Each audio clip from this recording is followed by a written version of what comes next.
और जोरदार तालियों से हम स्वागत करें श्री प्रमोद सागर जी। आप मंच पे आए और आप कविता पाठ करें। प्रमोद सागर जी।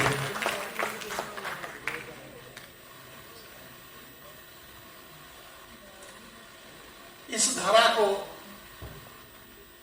100 बार प्रणाम करते हैं। आप सभी की उपस्थिति को प्रणाम करते हैं।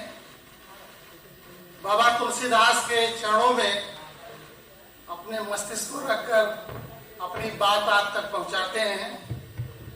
और ये मेरा वादा है कि अगर आप वहां से उठकर यहां ना आ गए तो कविता पढ़ना बेकार है हमारा। तो इससे अच्छा है कि पहले आप आ जाइए तो ज्यादा अच्छा रहेगा।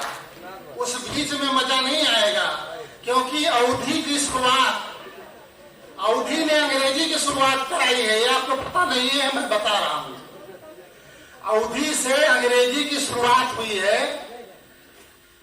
प्राइमरी में आपने देखा होगा कि सिलेबस अंग्रेजी का भी बहुत जल्द में आया है। 10-15 साल हुआ है 2000 के बाद। इससे पहले अंग्रेजी का सिलेबस उसमें नहीं था।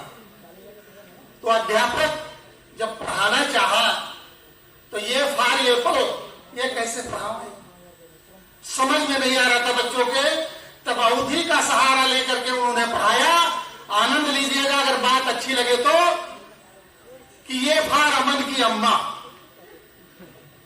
बी फार भरोसे का अम्मा, सी फार चंद्रू की अम्मा, ऐसे उन्होंने यम फार माधुरी की अम्मा तक पढ़ाया कि जब इनको रिपीट हो जाएगा और जान जाएंगे तब हम फिर दोबारा इनको अंग्रेजी बताएंगे। एक दिन डिप्टी साहब आएंगे, उन्होंने ब्लैक बोर्ड पे बड़ा बड़ा लिखा W और पूछा कि अल्फाबेट सबको आ रहा है, सब लड़के जानत हैं, कहीं मास्टर साहब की जानत हैं। तो उन्होंने लिखा बड़ा बड़ा W और पूछा W फार। तो एक लड़का धीरे से उठा, बोला कि लागत तो है माधुरी कम्बा, लेकिन उल्टा काहे खड़ी है। लागत है माधुरी कम्बा लेकिन उल्टा काहे खड़ी है। आपके समझ बात नहीं आई। चलिए हम गीत पर जाते हैं अपने।